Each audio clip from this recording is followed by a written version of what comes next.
Love to see everyone from different continents or countries. So welcome. I will start now. I think we're ready. So hi, everyone. I'm David Lane.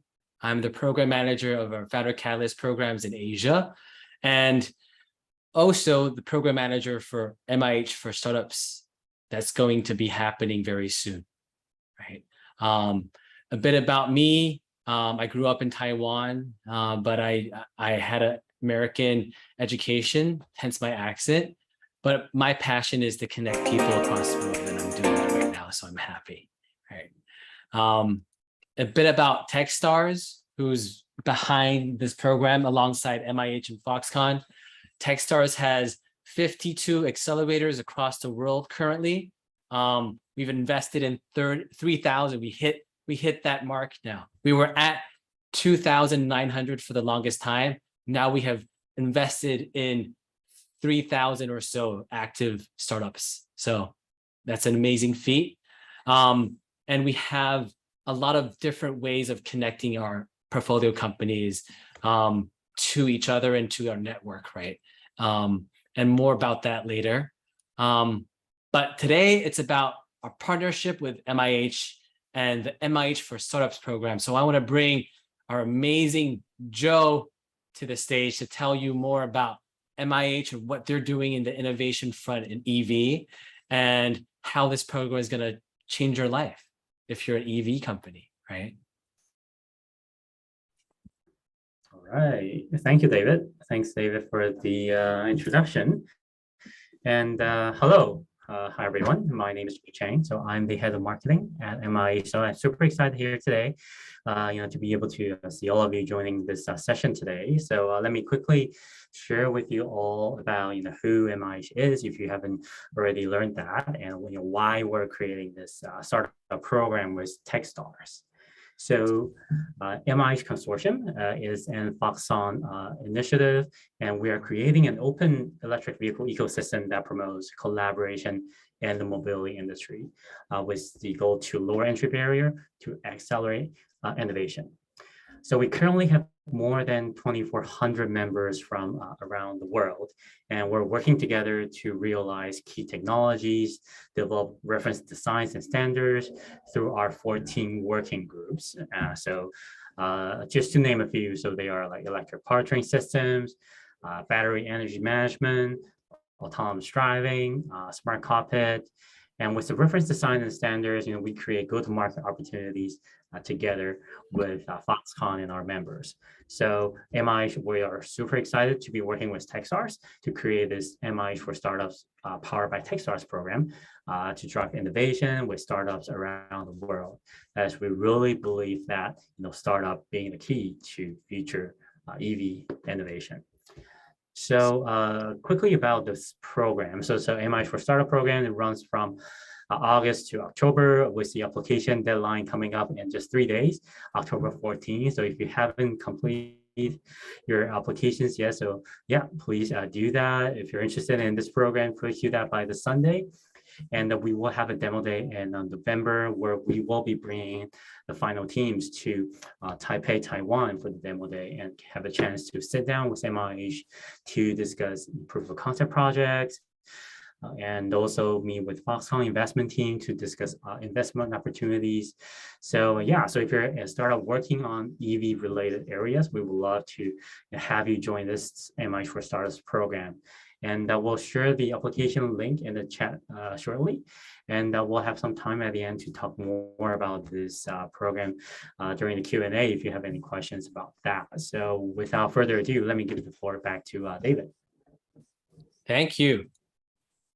So this is the program website, and this is the application. I'll leave it here for you for those who haven't applied yet and they're looking for the information. And also we'll put it into the chat link as well. So scan it with your phone or press the link or just Google MIH for Startups. You'll find it.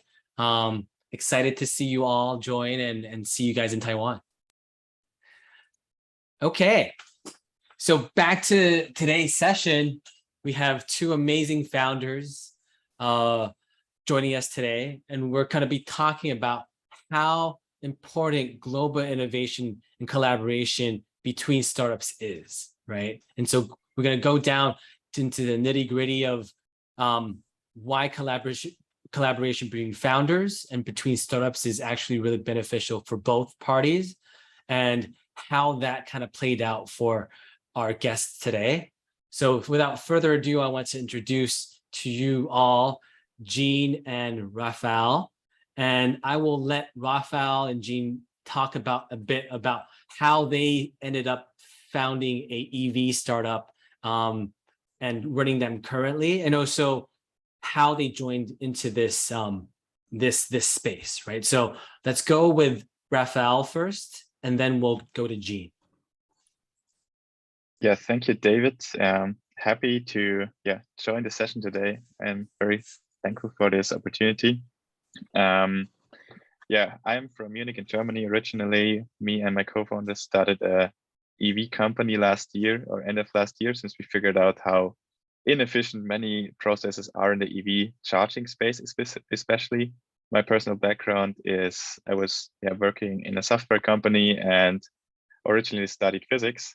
So had more to do with electric vehicle batteries first, but then got into the EV charging space. And actually we found then our company Charged, and went through Techstars already in the United States, and graduated in end of May this year. And I'm happy to share my experiences there, and also how Jean and I met, and how we can work together in the next minutes. Over to Jean. Amazing. Yes, Jean, let's hear from you. Hello everyone, my name is my name is Jean Thiraphat. I am very happy and honored to speak today, and share experience with everyone to hear what we have been through. Well, today Raphael and I had about 40 minutes today. If so, let me give you a brief introduction first. Back when I started out about 6 to 7 months ago, I didn't know anything about startups. I'm just a normal person who see this business opportunity, and it's a business that meets my passion a lot, is clean energy, environment, and electric cars. A few months ago, I was still a student in Thailand. I used to study at Mahidol University, and then drop into Kasetsart University, and then drop out again. Because I can do this project and study together, like it's very difficult to go to college all day and go to work at the same time. But I haven't given up on my studies at all. In Thailand, a diploma is still an important must-have thing. So I was looking for an alternative to not having to go on-site college. And then I went to USELEX, an online college, and now I have my certificate and 100% focus on this startup, which is OneCharge. Amazing. That's a great story.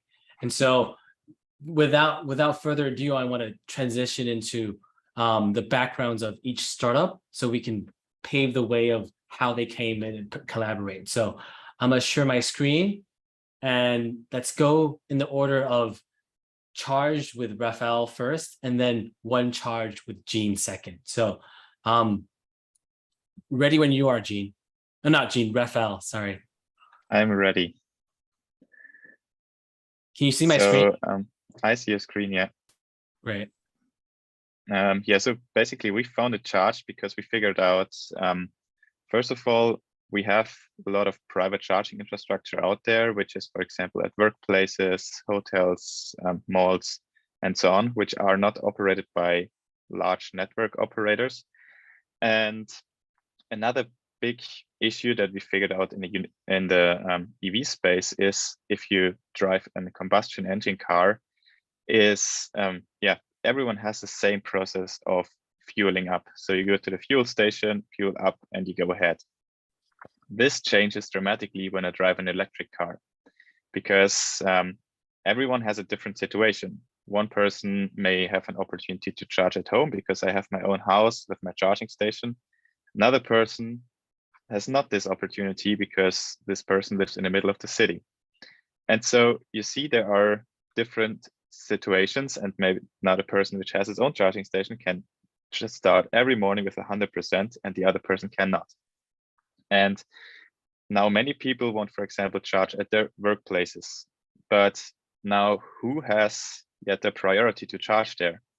And you see there's a certain inequality of opportunities how to charge. And with Charge, we open up, first of all, more private infrastructure to make more charging available. And we give everyone the same opportunity. With this, we are able to, or we developed a software AI solution, which is which provides everyone the same opportunity, but also increases the utilization of every charge point. And the third most important component is we achieve this without changing habits or breaking into people's really making an additional effort here. And if you go just one slide back, then basically we have a product with 3 layers. First of all, we have a connectivity to charging infrastructure to companies like Genes, and we also connect to the vehicles. So we're deeply integrated in terms of with our software into the EV space. We have then our intelligence layer to optimize charging and open up more charging infrastructure and optimize the system. And the third component is the user interface, where the driver can set up all of his connectivity and access it in the car or also on the phone. And we are, as I mentioned, if you go to the next slide, we've been at Techstars in the US, and we just started in the end of last year. We established our own network first to get a test bed where we can test stuff and understand our system better and already understand behavior of humans, how they use charging stations and how we can arrange their charging sessions in a better manner. And then we developed scheduling software for electric vehicle charging to optimize every single charge point.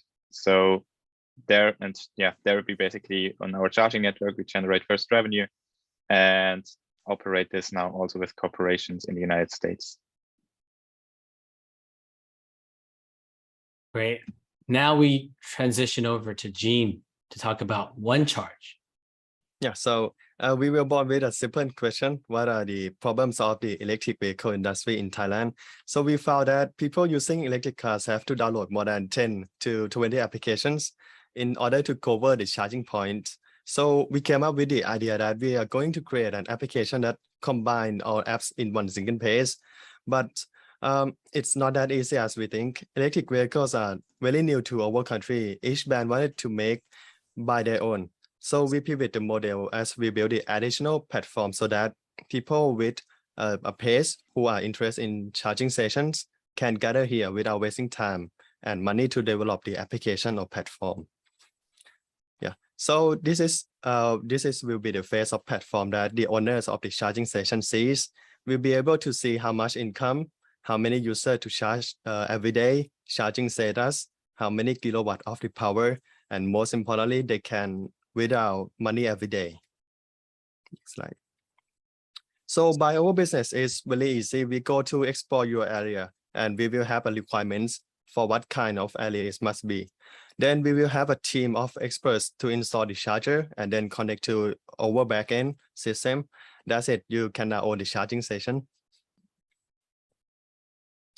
And this is application for EV users so that they can find and access charging station. And how it works is really simple. User just select the desired location, scan in front of the charger, and then plug the outlet into the car and press start charging. And we also have a wallet for user as well. In our country, it is very popular to use a wallet. Just select the desired amount, save QR code to top up your mobile banking.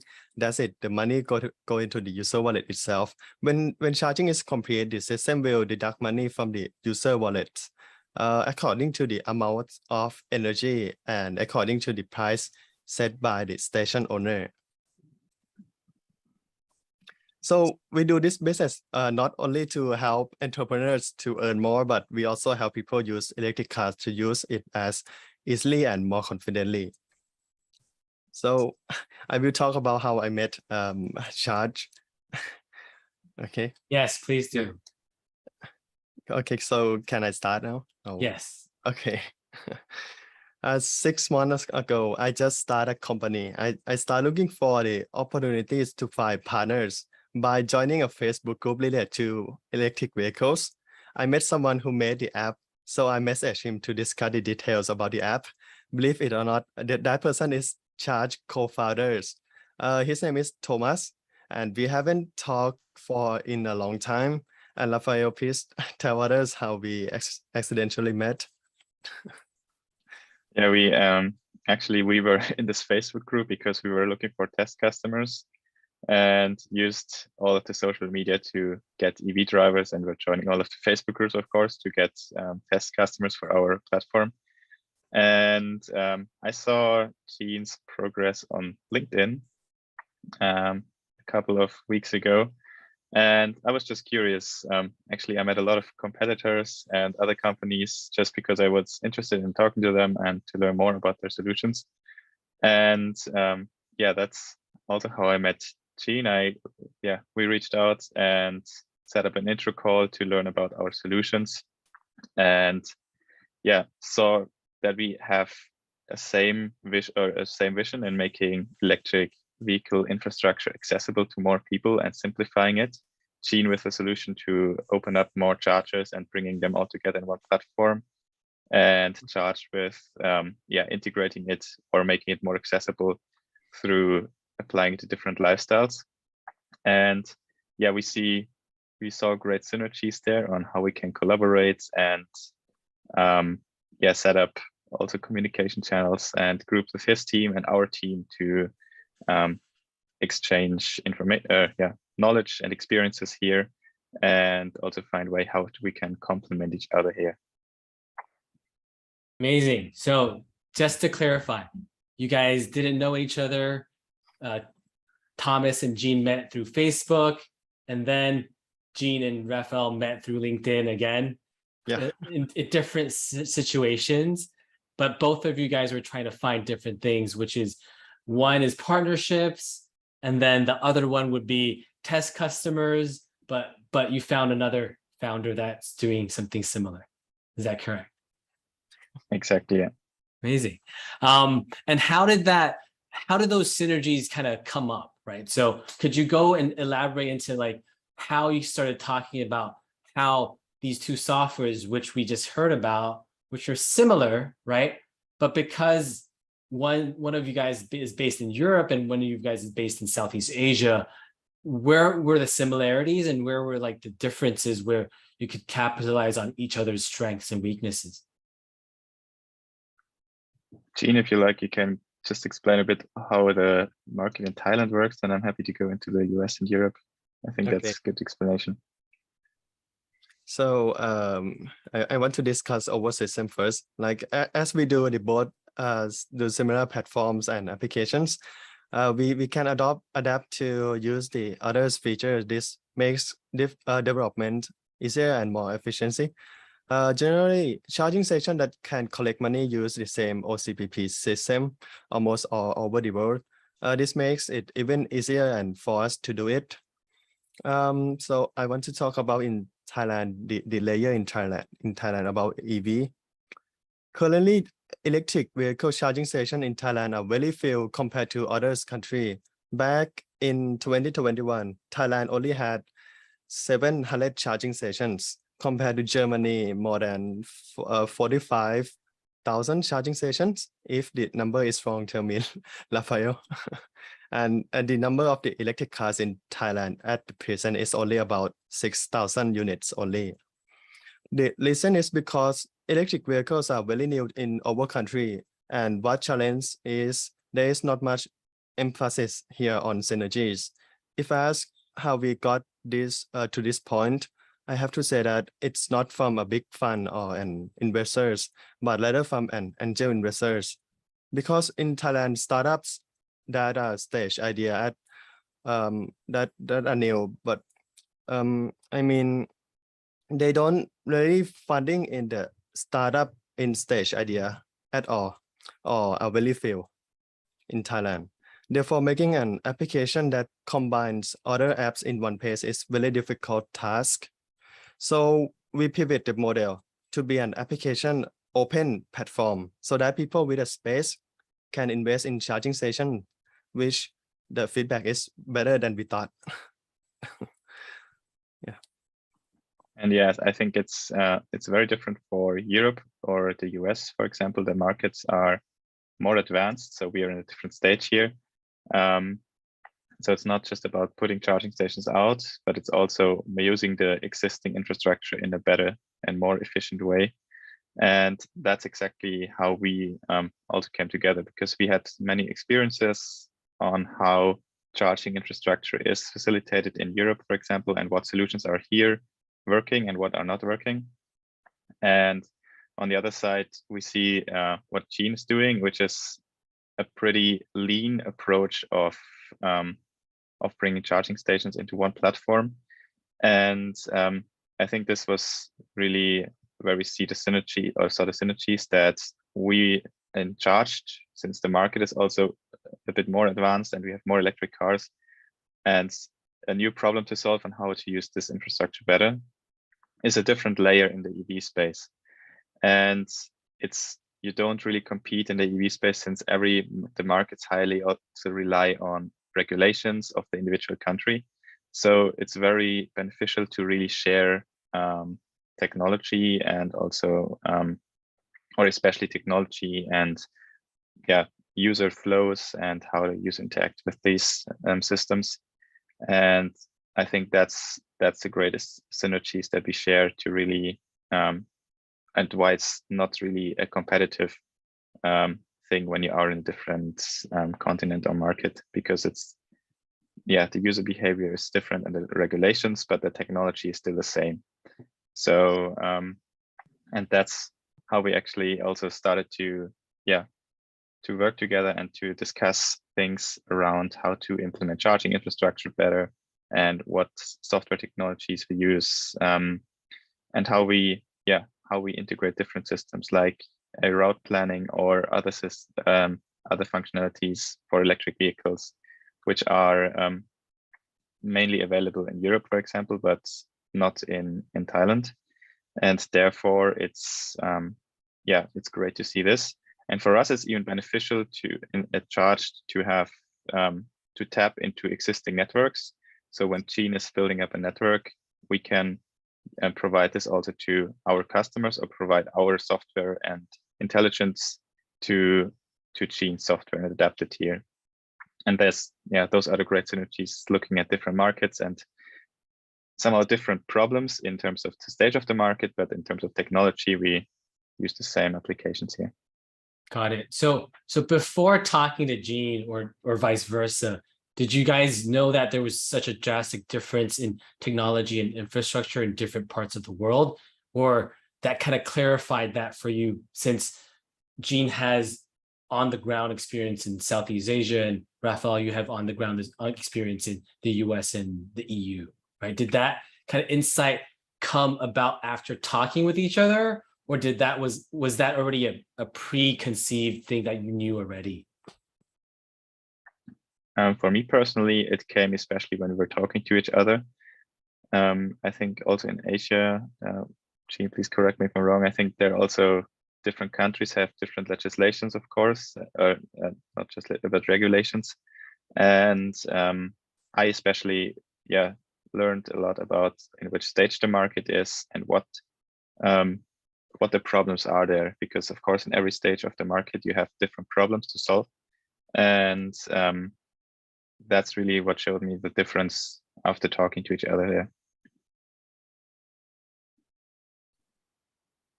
Okay, so from connecting on different platforms in a sense of different regions with the same technology, how do you see synergies or collaborations between not just sharing information like what you're doing in the beginning, but do you see synergies, or because of this connection or interaction with each other, how do you guys see planning strategic collaborations in different parts of the world, or together as a big super software that can help different locations specifically? Has any of that kind of surfaced because of this connection, and can you go into details into why these might be a very suitable collaboration between both Charged and OneCharge?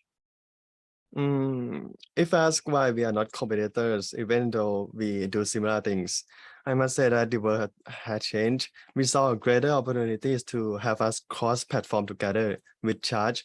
It would be nice if people from my country travel to Raphael country and can use my app. And it would be great if people from Raphael country can visit my country and use Charge application.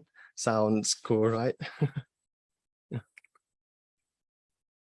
Yeah, and I think that's this cross-platform is the first thing that really unify charging infrastructure and give everyone the same access here, and especially, yeah, in terms of technology and stages of the market, I think it's really beneficial to share software infrastructure, and the roadmap there ahead is really to integrate and combine functionalities that are now relevant in Europe, but not relevant in Thailand yet, but will be relevant in the future. So I think the very beneficial part is to combine business models, but also technologies and functionalities in the platforms. And as Jean mentioned, also giving access. So when I will, for example, travel and I drive an electric car in Thailand, I can stay with the Charged platform and not have to change to a new platform or download additional apps or use a different technology. And I think that's the great thing about, yeah, digital solutions here, that we can really provide these things with in different countries. And we did this with Charged. We have infrastructure in Europe, but are now mainly also focusing on the US, and see that many things are happening the same manner. So yeah, why not giving users the opportunity to stick with one platform, even when they travel to different countries? Amazing. And I think it's similar to what MIH is doing with their open innovation platform. And we see that very well, is that, yes, one company can try to get into each regions, but as we can see, the infrastructure in different parts of the world, especially in EV, is still in the formation stages, right? EU, America might be a few steps ahead.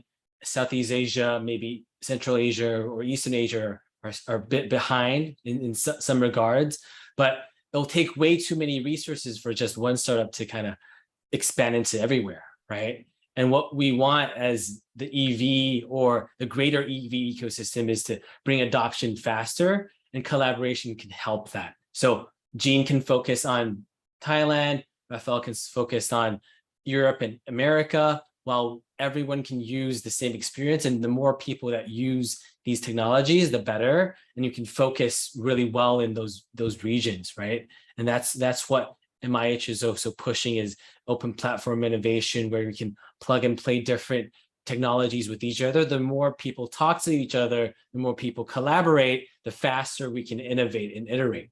So I think for sure, that's very exciting to see that this is happening on a very grassroots level, and we can take it another level with the help of such a big corporation like MIH or Foxconn with more facilitation. But it's the same thing, right? Collaboration and co-working and making it open, so it's easy to collaborate and work together without stepping on each other's toes, right?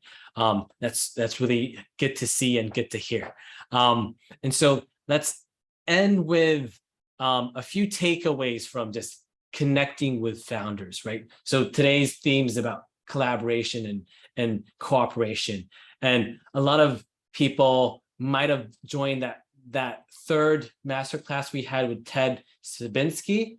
And that's the thing that he was talking about that was different this time around with mobility, right? So he was an early investor in mobility around, I'd say 7 to 8 years ago, when he did his first Detroit Mobility Accelerator. And when he was talking about his cohort and his investment companies, the thing that he saw different with this new wave of EV startups is back then they were thinking about working with big corporates right off the bat, right? So meaning a small company like Charge or OneCharge trying to collaborate with someone like Ford or General Motors, and they couldn't really scale up and keep up, or those interactions or those integrations were very rigid because they were trying to do so much at once, right? And now he's seeing that open system and also innovation where collaborations like Charge and OneCharge can happen, and everyone trying to open up their softwares or their platforms so people can kind of use theirs to empower themselves and open that up to other people. And so this could be like a network effect of growth in the industry. And that's something exciting he's seeing, right? So from your standpoints as founders, do you see that in this ecosystem right now? And what would you tell a fellow founder in this ecosystem to do, in your experience with how to reach out to fellow founders, and what are the benefits you see constantly putting yourself out there, looking for synergies with different companies that might be in the same vertical? It's great that we met. Recently, we talk about like features in use in the application. We have compared the pros and cons of each features. We found that user behavior in each country is similar but not exactly the same. For example, like Raphael apps, the charge. If a car is parked and refuses to leave, it would be called in and move the car by giving user some credits, right? But in my country, if the parking is overdue, we will adjust the money instead. And we have learned many stories about how our country is, how the startup industry support each other's people perspective on the environment and many things. In the near future, I believe that electric cars will sooner or later replace petrol cars, and it's actually going to be faster if it's slow, because we all know that electric cars are in short supply. And I think in the meantime, it is a great opportunity for us to build EV infrastructure together and grow together. And if we develop successful connection, we believe that we can go further than we think and can fight it with the large competitors. Yeah. And it's the EV market, of course, is a very competitive market, and it's, as you mentioned, David, working with large corporations is sometimes also hard and takes a long time to get in touch with them. So it's a really dynamic and helpful to work with other startups together and share information, and really to do something great together, instead of just competing with each other or trying to create roadblocks or not to talk to each other.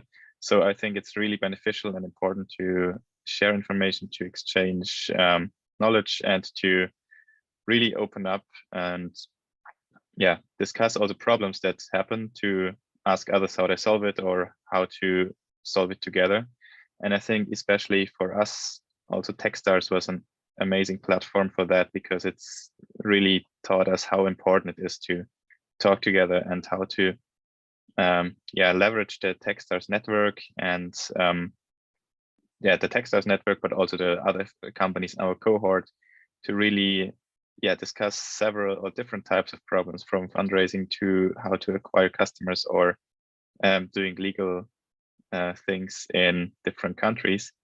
And that was for us really beneficial. And it's I think that's really one of the core values of Techstars, to bring people together to share information or share experiences and support each other to create great solutions together and not in silos. Amazing. And I want to reiterate that's something that we're trying to do, the same concept that Raphael was talking about, which is facilitated networking or communication or collaboration. That's what the MIH for Startup program is trying to do, right? So we have a cohort of 20.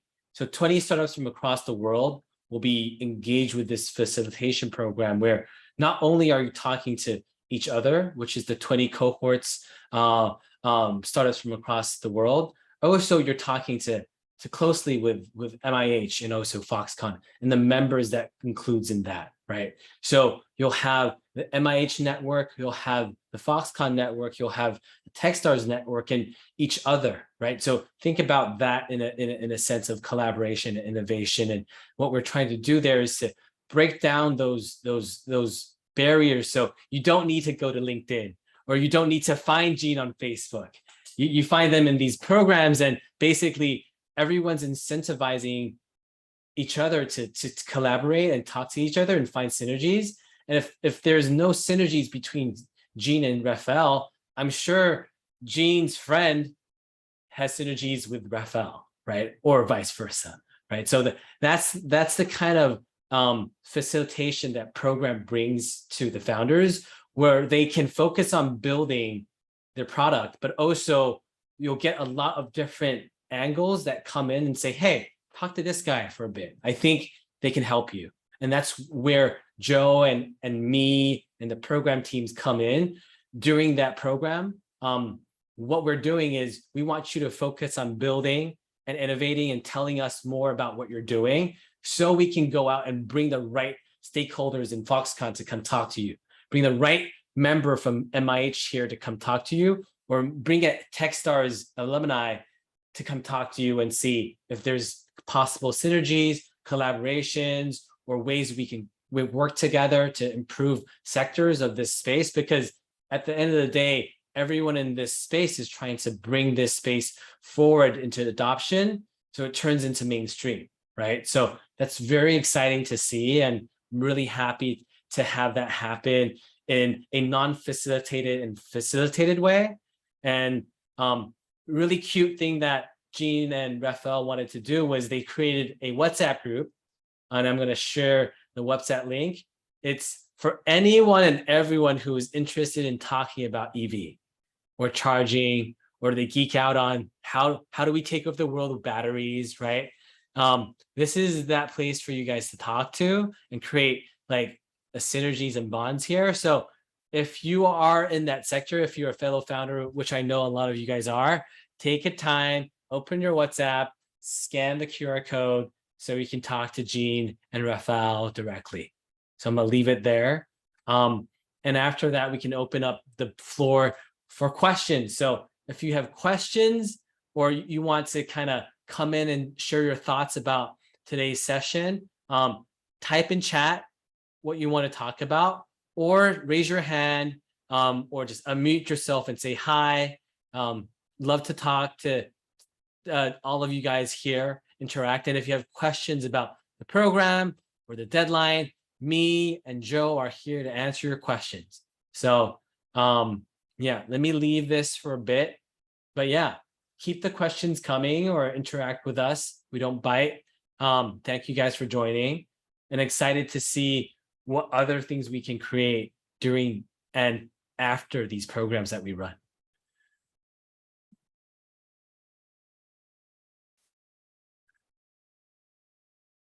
Oh, we got a clap.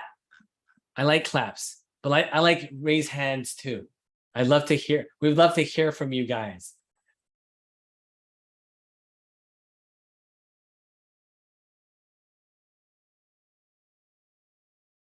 We got a thumbs up. Who's this? We got a lot of reactions. Anyone want to comment or have questions for Raphael and Gene?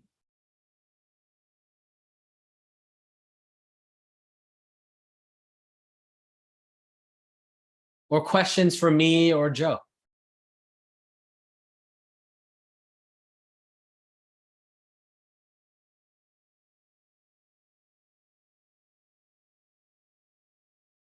I think we have a quiet bunch here today. Oh, there you go.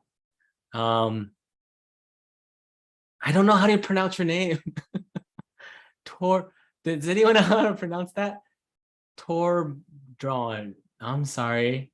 He has a question. One question is that actually, what is actually the distinctive advantage of Charge over its competitors? So one directed to Raphael. Very good question. So basically what we know is driving behavior and charging behavior. And this enables us to predict where you will be tomorrow morning when you need to charge. And we can combine those localized data with different.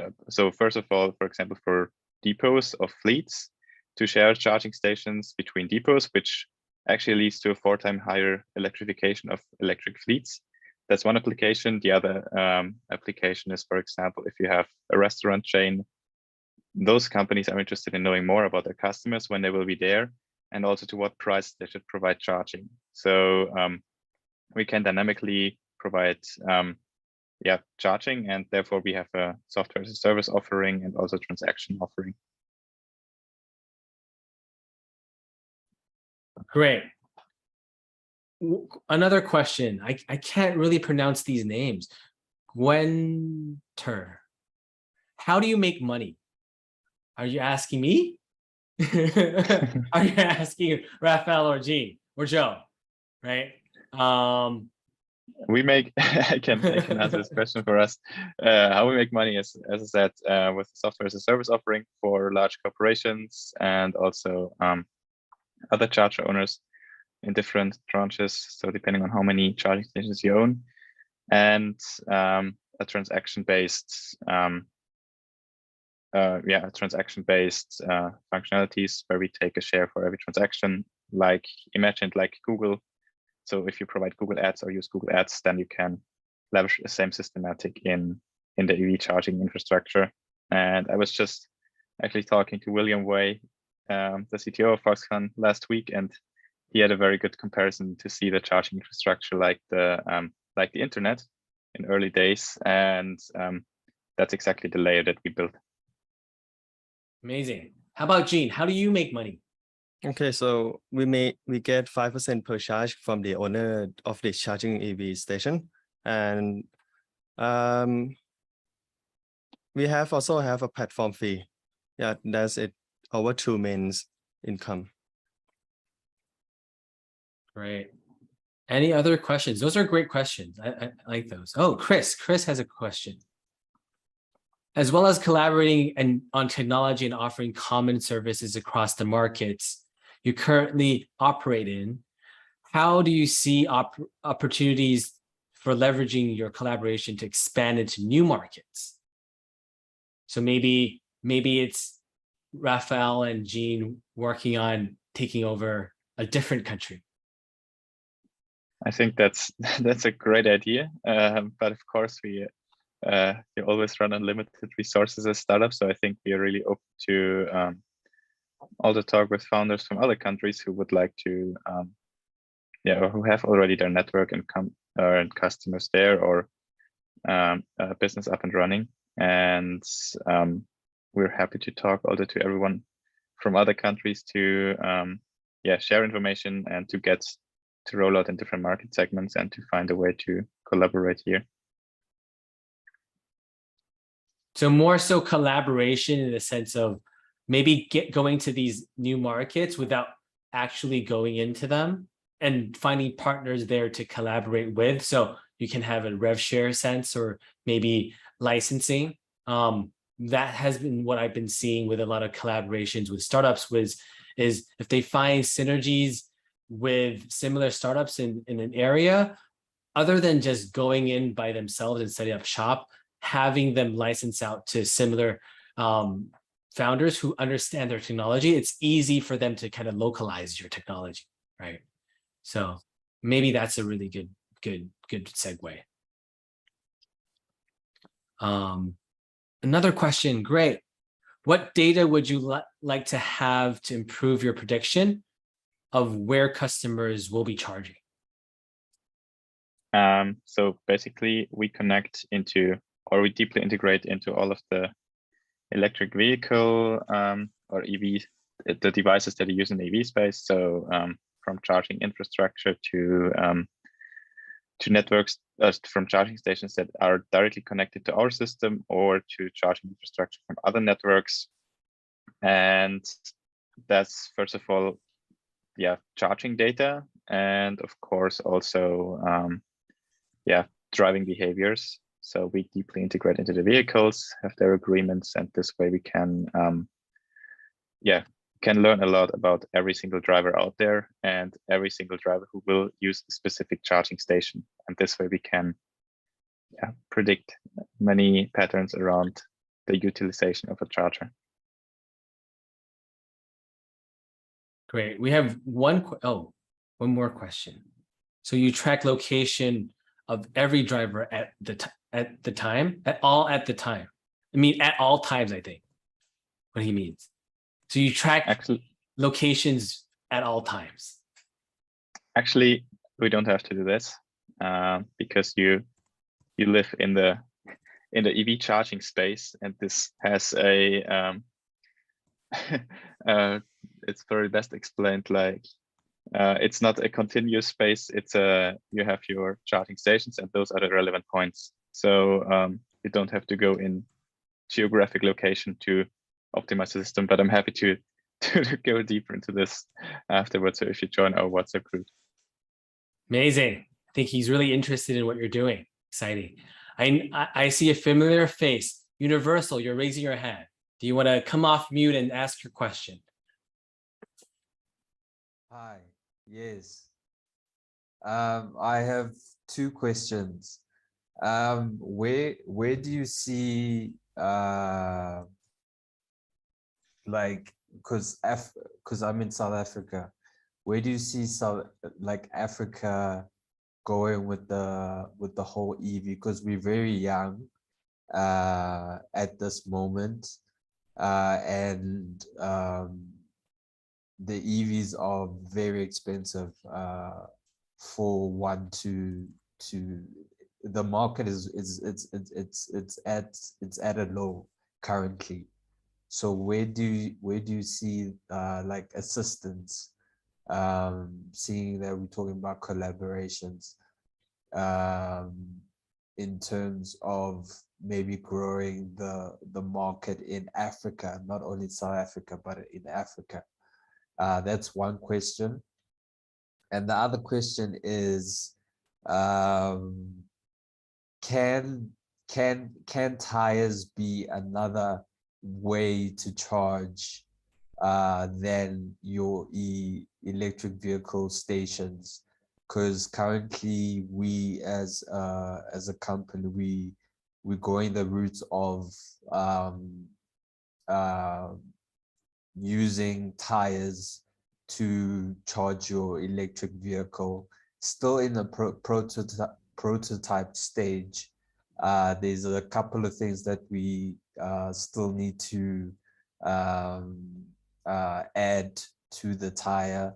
Like for instance, how is the tire gonna connect to the electric vehicle? So then you would speak of how's it gonna connect wirelessly, and if the wireless is disconnected, then it will then you would use Bluetooth to connect to have that communication between the tire and the electric vehicle.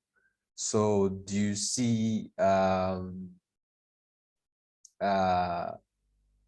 tires being an option rather than going to a station and charging, waiting for hours or for minutes to charge your electric vehicle? Those are the two questions I have.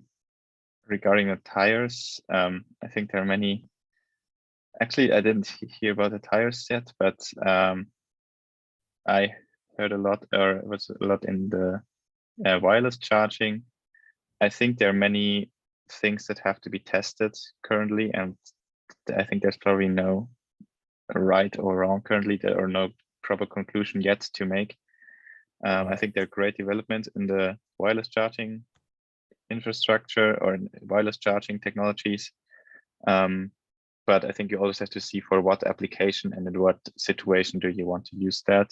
So sometimes it makes just more sense to plug in, but I think it's sometimes it's the same with your smartphone. You sometimes just want to plug it in, and sometimes it's convenient to have a wireless charger, or also for different applications. For example, for trucks, this may be a totally different story and application to make things and keep them up and running 24/7.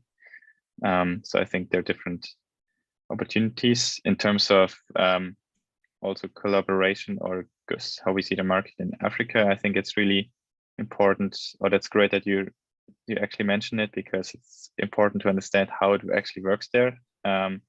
That's something I don't know, because I'm not from there, but I think it's really great to hear this. And in terms of technology, we probably speak the same language, and I think that's a great starting point to start a conversation. Oh, okay. No, those were the two questions. Because I think in collaboration, different parts of the world need to collaborate, especially startups. And it's a great thing that what MIH is doing, like trying to bring startups together, because like you said, it is hard to collaborate with your GMs, your Fords, your Teslas, your Rivians, you can name, to name a few. So yeah, collaborations I think are needed. It's going to take some time for Africa to evolve to a standard where, like your EUs, you guys have a lot of charging stations. You're growing rapidly. North America also, and Asia is picking up too. So I do think collaboration is a vital thing, especially for startups, because startups do need that assistance, not only to for its own company, but to collaborate with other people and learn from other startups on what to do, or how to help in certain areas that maybe we're not familiar with. Maybe you good in that the battery part. Maybe we good in the charging part, and then coming together would help each other in terms of knowing, okay, for the battery you could do this, for the charging you could do that. So yeah, that's pretty much the question that I have. Thank you. Thank you for that insight. And I think this is those kind of interactions we want to create through these sessions, open dialogue after sharings. So love for you guys to connect after, and continue the conversations, right? And for sure, collaboration is key. Joe, do you have any ending thoughts on what the conversation was today, and do you have anything to add? No, I think this is a great conversation between two startups, and yeah, I think really just to elaborate what you were saying earlier about, these networks, these programs, Techstars, MIH, these are the kind of network, that we do plan to offer to, startups, participating in these programs, to connect them with each other and to offer them opportunities. And especially, I think one of the questions earlier was about how do startups, potentially can tackle new markets together. And then that is also one of the other opportunity that, as part of MIH, that we could offer is tapping into some of the Foxconn opportunities. Foxconn has been very aggressive in their global footprint expansion into the US, into Southeast Asia, with Thailand and with PTT. And there is going to be more upcoming announcement that we'll be seeing from that there will be more and more EV collaboration and projects that is coming up from Foxconn, and then tapping into MIH, which is the Foxconn supported initiative. allows that connection to happen. And so yeah, I would really encourage all the startups to really come and join this program, to work together on this open platform, working on standardization, reference design, so that we can benefit the whole industry as a whole. Yeah. So yeah, looking forward to chatting more with you all, and as we kind of progress with this program. And yeah, and lastly, thank you, Jean, Raphael, for sharing your great stories. Thank you. Amazing. Thank you. And we are right on time. So thank you guys for joining. Thank you, Jean and Raphael, for sharing. Applications links are in the chat. Thank you, Jessica, for sharing. Oh, that kind of rhymed. Kind of wrapped right there. But yes, thank you for joining, and hopefully we see you guys more. Hope you enjoy this session today, and have a good day, evening, or morning, wherever you are. So thank you, and see you guys soon. Thank you so Bye. much. Thanks, Bye-bye. everyone. Thank you. Bye bye. Bye.